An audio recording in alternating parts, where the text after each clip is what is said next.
예, 안녕하십니까. SK텔레콤 ESG 사업 담당 이준우입니다. 저는 오늘 이 자리에 오면서 보통 뭐 아이스 브레이킹이라고 하죠. 무슨 말씀으로 시작을 할까 고민하다가 최근에 그 쿠땡이라는 기업이 떠올랐습니다.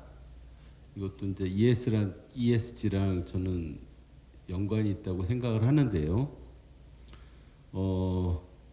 물류 창고에서 불이 났고요. 소방관이 사망을 했고 또 그걸로 이제 끝나는 게 아니라 그걸로 촉발된 그 기업의 여러 가지 ESG 요소들을 언론에서 살펴보기 시작하더라고요. 그래서 코로나 와중에 감염된 사람이 나왔는데 확진자가 나왔는데도 일을 시켰다. 이제 계속 불이 진짜 불이 아니라 이제 기업의 다른 분야로 이제 번져가기 시작하는 것 같습니다. 그러다 보니까 또 이사회 의장인 김 의장에 대해서도 이게 맞냐?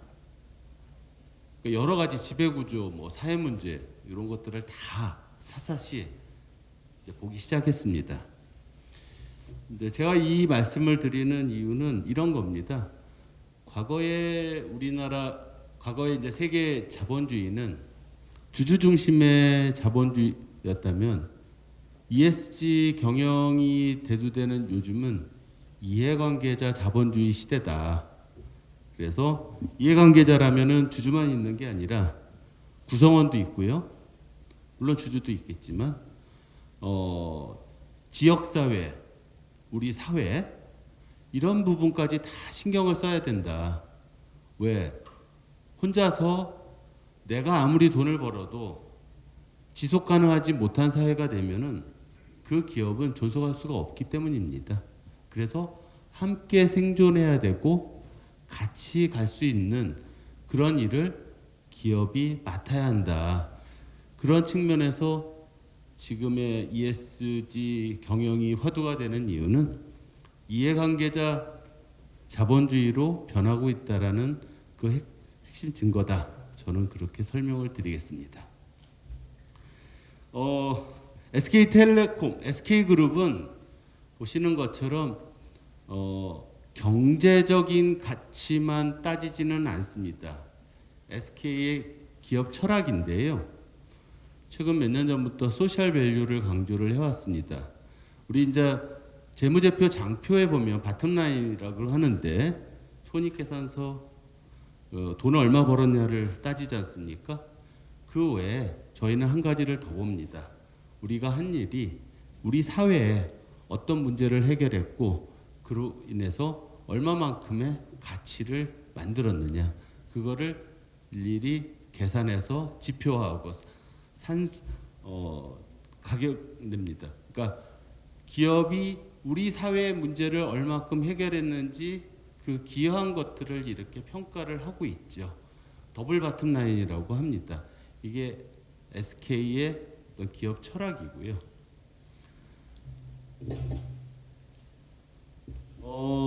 아까도 우리 정재규 전문위원님께서 말씀하셨지만 사회공헌하고 좀 차원이 다릅니다. 저희는 그동안의 기업이 돈을 벌어갖고 목마른 사람들한테 어떻게 그거를 했냐면은 물을 나눠줬어요. 근데 물을 나눠주는데 나눠줄 때만 그 갈증이 해결되더라. 그래서 지속 가능한 방법의 물 나눠주는 방식이 뭐냐? 우물을 파주고 정수센터를 져주는 거다. 물을 사서 나눠줄 돈으로 이거를 해주면 그 지역에서 지속 가능하게 할 수 있는 거다. 그래서 SK의 기업들은 지속 가능한 사회공헌, 꾸준히 기부를 해서 후원을 해서 해결을 하는 방식이 아니라 이런 지속 가능한 목표를 갖고 어떤 비즈니스도 생각해보고 사회공헌도 그렇게 생각하는 방식으로 바뀌고 있습니다. 이 SK 이런 기업 철학의 DNA가 거슬러 올라가면 저희는 1970년 그 돌아가신 이제 최종현 회장님이 직원들한테 그런 지시를 합니다. 절대로 개발이 될 수 없는 오지의 산을 알아봐라. 그래서 몇 군데 이제 산 게 충북, 제천, 영동, 강원도 뭐 이런 데입니다. 왜 거기에 산을 샀냐? 그 당시에는 우리나라 현실에서 돈이 없어서 공부를 할 수 없는 그런 학생들이 많았습니다. 그 사람들한테 이제 장학금을 줘야 되겠는데 기업이 돈을 벌어서 장학금을 주는 거는 야, 내가 의사결정을 못하고 내가 떠나고 회사가 어려워지면 이거 못하지 않니? 계속 줄 수 있는 방법을 찾자. 그게 산에다 나무를 심는 거였습니다. 그 충북에 인등산이라는 곳이 있습니다. 거기 가면 자작나무 숲이 있고 밤나무가 있고 유실수가 많습니다. 거기서 실제로 그 자작나무 수액을 통해서 마스크팩을 만들고 화장품을 만들어서 돈을 벌고 있습니다. 그걸로 장학금을 주고 있고요. SK가 장학 사업에 굉장히 공을 들이신 건 다들 아실 거고 그게 바로 지속 가능한 발전이다. 저는 그렇게 생각합니다. 그러니까 이거는 그 산에서 나오는 끊임없이 계속 생산되는 어떤 그 나무의 열매로 줄 수 있는 거죠. 오늘 여기 계신 분들은 ESG가 뭔지는 이제 많이 아셨을 것 같고 실제로 기업들은 우리는 어떻게 적용할 수 있을까 뭐 이런 것들에 대해서 좀 관심이 많으실 거라고 생각합니다. 저희가 얘기하는 사회적 가치는 지금 화두가 된 ESG 경영하고 다름이 아니다. 저는 그렇게 생각하고요. 지금 가장 ESG 중에서도 문제가 되는 부분은 저는 환경이라고 생각합니다. 왜냐? 그 십수년 동안 ESG 단어가 거의 회자되지 않다가 작년부터 급격히 올라갔죠. 십수년 거를 불과 1년 만에 그 10배 이상의 기사량이 검색되고 있습니다. 그 얘기는 바로 자본주의에서 투자자들이 돈을 ESG를 안 하는 기업에서 돈을 빼고 있고 ESG를 하는 기업한테 돈을 바꾸고 있기 때문입니다. 기업이 투자를 안 받고 존속할 수 없죠. 돈을 빼겠다는데 주식을 빼겠다는데 어떻게 하겠습니까? 그래서 석탄을 이용해서 발전하는 기업들은 지금 최우선 순위가 되고 있습니다. 블랙락이라고 들어보셨죠? 세계 최대 자산 운용사인데 그쪽에서 굴리는 자산이 대한민국의 GDP보다 큽니다. GDP 규모로 보면 아마 미국과 중국 다음일 겁니다. 엄청나게 큰 나라보다 더 큰 돈을 갖고 그 돈을 뺐다 투자했다고 합니다. 그쪽에서 강조하는 게 바로 이런 기후 변화에 대한 겁니다. 아마도 여기 계신 분들은 다른 여러 분야를 해야겠지만 가장 우선시 해야 되는 거는 온실가스 배출에 대한 점검, 어떻게 하면 줄일 수 있을까? 이 부분을 가장 먼저 깊이 고민을 해보셔야 될 거라고 저는 생각을 합니다. 이런 많은 기관들이 ESG 경영을 잘하는지 평가를 합니다. 여기에 따라서 그런 투자가들이 우리 국민연금도 마찬가지고요. 기관에서 기업의 주식을 투자했다가 뺐다 합니다. 그 평가 때문에라도 지금 기업들의 관심은 굉장히 높고 있고요. 저희 역시도 이런 ESG 평가 현황에 대해서 어떻게 하면 더 점수를 잘 받을 수 있고 ESG 경영답게 할 수 있는지를 고민을 하고 있습니다. 그래서 고민의 결과로 작년에 저희 SK 관계사 8개사가 아리백을 하겠다고 했습니다. 실제로 이 아리백의 구체적인 방안을 마련하고 있고요. 아시다시피 태양광 풍력 같은 재생에너지로 에너지 100%를 쓰겠다라는 약속입니다. 실천 방안이고요. 저희는 이게 왜 중요하냐? SK텔레콤의 온실가스 99%가 이 전기로부터 빚어집니다. 우리나라의 경우는 화석연료로, 석탄 같은 화석연료로 전기를 만들기 때문에 그 전기를 쓰는 기업도 탄소 배출을 한다고 인정을 하고 규제를 받고 있습니다.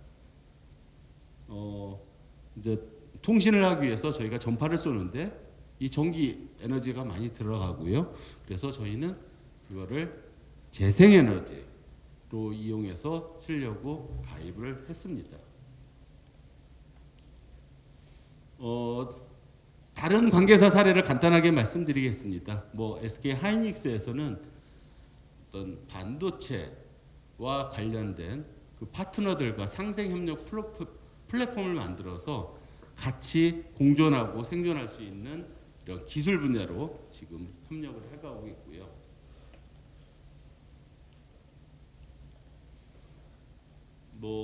말씀하신 것처럼 ESG 경영위원회 이런 건 관계사들이 지금 대부분 저희도 포함해서 다 하고 있습니다. 이제 특이한 게 이노베이션 사례인데요. 이노베이션에서는 탄소 배출을 많이 하지요. 석유를 정제를 하기 때문에. 그래서 플라스틱에서 나온 이 문제를 해결하는 방안도 같이 고민하고 있습니다. 플라스틱을 다시 연료로 만드는 그런 기술을 개발해서 쓰레기 문제와 어떤 이런 이산화탄소 배출에 대한 문제를 하고요. 또 거기서 이제 전기차 시대가 오면서 배터리가 나오는데 배터리도 자원화하려는 노력을 통하고 있습니다. 그거를 ESS라는 저장 장치로 활용한다든지 다시 배터리로 만들어서 순환하는 그런 생태계를 힘쓰고 있습니다. SK텔레콤 사례를 좀 말씀드리겠습니다. SK텔레콤의 ESG 전략인데요. 많은 고민 끝에 나온 겁니다. 저희는 지향점이 이렇습니다. ICT 기반의 ESG 회사다. 그래서 저희가 갖고 있는 인공지능, 통신, IoT, 빅데이터 이런 ICT 역량을 기반으로 우리 사회에 소셜 밸류를 창출하고 또 사회적으로 기여하는 그런 역할을 저희가 목표로 삼고 있습니다. ESG를 통해서 우리 사회에 임팩트를 주고자 하는 분야는 이 세 가지입니다. 환경 분야에서는 넷제로. 저희가 오늘 기사를 보시면 알겠지만 어제 확대 경영 회의를 통해 갖고 넷제로를 선언을 했습니다. SK텔레콤 같은 경우는 2020년 그러니까 작년 1월 달에 이미 GSMA라는 이동통신 협회를 통해서 저희가 가입을 선언을 했고요. 그 방법론, 로드맵을 올해 말까지 제출하도록 돼 있어서 저희가 막바지 작업을 하고 있습니다. 저희뿐만 아니라 SK 관계사 지금 상당수의 기업들이 넷제로 2050 넷제로를 지금 선언하고 하나 더 나아가서 2050보다 더 당기는 거를 주문을 하고 있습니다. 그래서 제가 이제 뒤에 사례로 말씀드릴 이 부분인데요. 환경 분야에서는 이런 아리백이라든지 넷제로를 통해서 온실가스를 절감하고 또 이런 ICT 혁신 기술로 인해 갖고 신재생 에너지를 사용하는데 좀 기여할 수 있는 그거를 목표로 삼고 있고요. 사회 분야에서는 우리가 ICT 기술이 사회 안전망이 될 수 있도록 그 역할을 한다. 사회 안전망이라면 사회적 약자를 무너지지 않게 하는 버팀목 역할을 한다는 얘기죠. 그 다음에 그런 정보 취약계층의 접근성을 높여주는 그런 활동 이런 것들이 있고요. 또 가버넌스에서는 이런 데이터 투명성, 고객 정보 관리 이런 것들 통해서 우리가 지배 구조를 개선하려고 하고 있습니다. S의 사례입니다. 저희가 2019년도에 우리 사회의 문제가 뭘까 고민하다가 뭐 아시는 분은 많이 들어보셨을 겁니다. 우리는 지금 엄청난 고령화 속도를 지금 경험하고 있습니다. 조만간 2025년이면 초고령화 사회인데 너무 빨리 진행되고 있어요. 65세 이상의 노인 비중이 20%를 벌써 다가서고 있습니다. 노인들의 문제는 미래 세대의 또 문제이기도 합니다. 왜냐하면 적은 수의 그 미래 세대가 많은 수의 과거 세대를 돌봐야 하거든요. 그러면 그게 우리 사회를 지속 가능하게 하는데 굉장히 큰 버든이다. 그분들의 이제 문제점을 저희가 살펴보고 해결할 수 있는 방식을 저희의 인공지능 기술로 해결하고 있습니다. 일단 뭐 외로워하는 부분에 대해서 또 그다음에 밤에 아플 때 도움을 청할 수 없는 그런 상황, 치매에 걸리지 않을까 두려워하는 그런 부분, 또 이 디지털 접근성 격차 해소에 대한 부분이 노인들의 어떤 문제였습니다. 그래서 저희는 혼자서 이거를 해결할 수는 없죠. 우리 이 일에 관심을 있는 사회적 기업과 함께 또 정부 지자체와 함께 협업을 통해서 이 문제를 풀어가고 있습니다.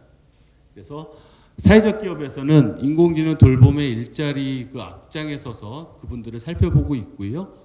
지자체는 일자리 예산, 그 다음에 어떤 사용비에 대한 비용 지원, 또 우리 같은 대기업들, 그 벤처 기업들은 거기에 필요한 기술들을 시스템적으로, 기술적으로 지원을 하면서 이거를 하고 있습니다.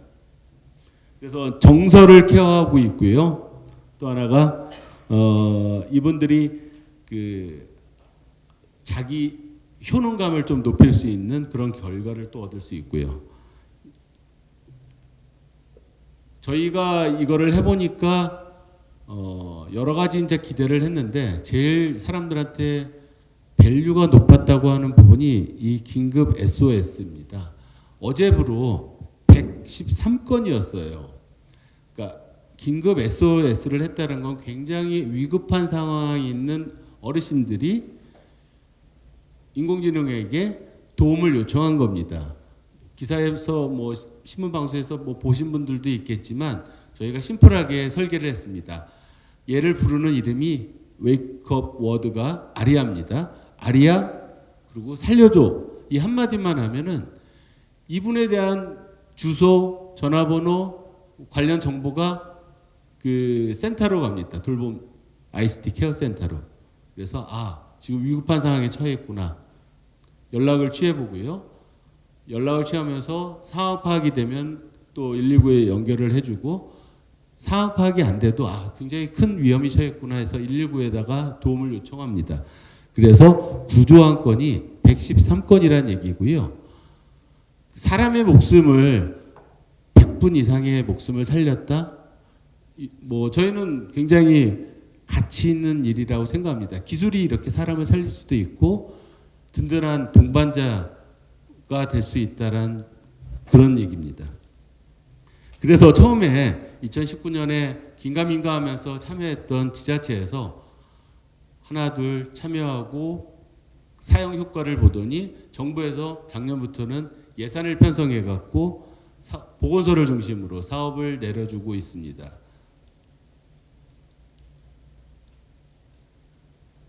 말씀드린 대로 어제까지 113건이었고요.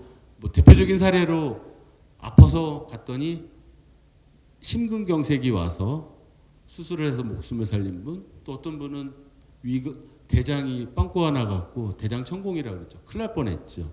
목숨을. 그리고 낙상을 아무렇지도 않게 생각하시는데 어르신들이 낙상을 하는 순간 골반뼈가 많이 부러집니다. 팔도 부러지고 꼼짝을 못합니다. 누가 올 때까지 그냥 그 상태로 있다가 돌아가십니다. 그래서 말로 이런 요청을 할 수 있는 이런 기능이 굉장히 적절하게 잘 붙은 겁니다. 그 외에도 누구 하나 이제 대화할 사람이 없는데 이 스피커랑 대화를 하면서 외로움을 해소하고 있습니다. 두 번째로 높은 게 감성 대화인데 일반인들은 감성 대화를 잘 안 씁니다. 시시하다고. 재미없죠. 아직은 수준이 낮아요. 그렇지만 이분들한테는 그런 대화조차도 굉장히 고맙습니다. 감사하고요. 그래서 우울감이 떨어지고 행복감이 높아집니다. 치매 예방도 저희가 좀 도움을 드리고 있다고 생각합니다. 그 치매 안심센터라고 전국의 지자체마다 그 센터가 있습니다. 치매에 관련된. 지금 보시는 것처럼 이 임상 실험을 해봤는데요. 이거를 2달간 30분씩 하신 분의 효과가 기억력이 굉장히 높아졌어요. 이게 어떤 거냐? 2달만 했는데도 치매를 2년 동안 늦추는 효과가 있다는 겁니다.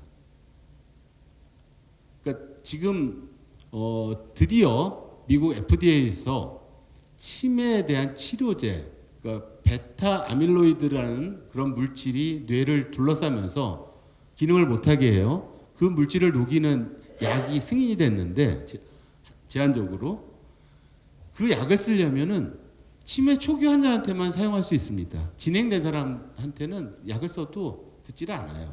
그러니까 초기를 잡아야 되는데 초기에 치매 환자를 어떻게 잡을 거냐? 이런 훈련 프로그램을 이용한 사람들은 하면서 데이터가 있기 때문에 잘 유지가 되고 있는지 떨어지고 있는지 그런 거를 볼 수가 있어요. 그러니까 이걸 통해 갖고 치매를 예방을 늦출 수가 있고 치매가 오더라도 빨리 잡아서 당신 이상합니다. 우리가 건강검진하는 이유와 똑같다고 보시면 됩니다. 빨리 발견하려고 하는 거죠. 그런 분들을 찾아서 약을 쓰면 병원에 가세요. 약을 드시면 됩니다. 하기 위함입니다. 굉장히 저희는 앞으로 고령화 시대, 고령사회에서 초고령 사회에서 노인들이 많아지고 치매로 인한 문제가 굉장한 사회 문제가 될 텐데 이런 어떤 시스템, 솔루션이 해법이 되지 않을까 조심스럽게 생각을 해봅니다. 이런 효과로 인해 갖고 지금 많은 곳에서 이런 방식으로 대상도 늘어나고 적용 영역이 서비스도 확장되고 있습니다. 누구 케어콜은 뭐 좀 특이한 케이스인데 우리 코로나19 좀 감염이 되면서 보건소에서 이 감염자들 관리하는데 전화를 계속 했어야 돼요. 이거를 인공지능이 해결하고 있습니다. 요즘은 인공지능 전화를 받으시죠? 열이 나십니까? 근데 말귀를 알아들어요. 열은 없는데 뭐 콧물이 나요. 그런 이상 증상까지도 다 기록을 해갖고 보내줍니다. 그러니까 우리가 통화를 하루에 1000건을 했더니 뭐 800건은 아무 뭐 문제 없는 거고 200건은 이런 사례입니다 하고 담당자한테 알려주는 거예요. 문서로 정리해갖고 그러면 더 효율적으로 관리할 수 있겠죠. 업무의 85%를 경감하는데 기여했다고 합니다. 그러면 저 얘기는 본연의 일을 할 수 있었다는 거죠. 방역 당국이 전화에 매달리는 것보다. 저는 그런 점에서 굉장히 의미 있는 일이라고 생각합니다. 또 보통 사람들은 심각하게 생각하지 않지만 이 보이스 피싱으로 인한 피해들이 매년 어마무시하게 큽니다. 사실 여러분들이 전화를 받는 그 상황에서도 전화가 저희는 차단을 하고 있습니다. 보이스 피싱으로 의심되는 신고된 것들은 저희가 인공지능 이런 기술을 통해 갖고 원천적으로 차단하고 있어요. 아마 그걸 차단하지 않았다면 하루 종일 이상한 전화와 이상한 문자를 받고 계실 겁니다. 차단이 거의 90몇 %입니다. 그러니까 이런 것 때문에 지금 여러분들은 필요한 전화만 받을 수 있는 겁니다. 어제 정보문화의 달 유공자 대통령 표창을 받은 사례입니다. 청각장애인이 일자리를 얻을 수 있도록 택시기사로 할 수 있는 기술을 저희가 지원을 해갖고 고요한 택시라는 사회적 기업과 함께 일자리를 만들고 있습니다. 그분들이 귀가 될 수 있는 기술을 저희가 제공하는 거죠. 그 다음에 중증 장애인도 출퇴근을 일자리가 있다면 출퇴근을 해야 되는데 그걸 가족들이 다 이렇게 데려다주고 데려와야 됩니다. 그런 것 때문에 장애인을 채용하는데도 어려워요. 저희가 이런 기술을 통해 갖고 중증 장애인들을 돌면서 출퇴근을 해주고 있습니다. 기술의 힘이죠. 어르신들뿐만 아니라 지금 뭐 중년의 분들도 디지털 격차 많이 애로점이 있을 텐데 이거를 저희가 예전에 휴대폰을 파는 매장에서 이런 교육을 시켜드렸습니다. 그 정부에서 그걸 보고 아 이거는 체계적으로 할 일이다 그래서 어떤 사업을 디지털 역량 강화 사업이란 걸 해갖고요. 저희도 응모를 해서 이 사업자로 이거를 하고 있습니다. 그래서 저희는 주로 소외계층, 어르신들, 장애인, 뭐 탈북자 이런 분들 다문화가죠. 소외계층 중심으로 디지털 격차를 좀 격차를 좁히는데 하고 있습니다. 마지막입니다. 환경이 굉장히 중요한데요. 저희가 이제 작년부터 준비한 곧 시작할 프로젝트입니다. 우리나라는 기후 문제도 기후 변화 문제도 문제지만 심각한 게 이 쓰레기입니다. 일회용 플라스틱 쓰레기. 1년에 30개가 넘는 일회용 플라스틱 쓰레기가 나오고요. 뭐 종이컵까지 하면 더 많겠죠. 그래서 고민을 하다가 세척 다시 쓰자. 다회용 그러니까 텀블러 같은 그런 용기를 만들어서 그걸로 다시 쓰는 그 방식을 고안을 했고 그 파트너들을 모았습니다. 그 첫 번째로 스타벅스가 동참을 했습니다. 그래서 다음 달 6일부터 제주도 4개 매장에서 시작을 합니다. 거기는 일회용 컵을 안 씁니다. 그 매장에 가면은 텀블러를 갖고 가거나 자기 컵을 갖고 가거나 여기에 있는 그 다회용 컵을 1,000원을 보증금을 내고 빌립니다. 마시고요. 반납기에다가 반납을 하면 그 보증금이 들어옵니다. 현금으로 나오거나 앱으로 포인트로 들어오는데요. 그 시스템을 만들어서 드디어 시작을 합니다. 이렇게 되면 개인들도 내가 1년에 몇 개의 플라스틱을 세상에 안 나오게 했는지 측정을 할 수 있고요. 그래서 지금 이 프로젝트에 많은 기업들이 동참을 하려고 들어오고 있습니다. 1기가 23개 기관이었는데 다음 달에 또 한 10여 개의 기관들, 기업들이 2기로 참여합니다. 이분들은 내가 어떻게 하면 되냐? 인프라가 필요하니 그 아이스티 컵 반납기를 제작하는데 좀 한 개라도 동참해 주세요. 저희는 그렇게 요청을 하고 있습니다. SK텔레콤 혼자서 지금 컵도 제작했고요. 반납기도 제작했고요. 이 쓰레기를 나오는 거를 세척을 누군가 해야 되지 않습니까? 사회적 기업한테 저희가 돈을 주고 세척을 하도록 했습니다. 그러니까 혼자서 부담하기에 너무 큰 비용인데 일단 올해는 저희가 SK텔레콤이 그렇게 합니다. 근데 확장되기 위해서는 대한민국이 다 이런 방식으로 하기 위해서는 SK텔레콤 혼자 못합니다. 그러니 함께 동참해 주세요. 그런 차원에서 같이 할 분들을 지금 모으고 있습니다. 내가 하나 반납기를 해주면 그만큼 인프라가 편해지는 거거든요.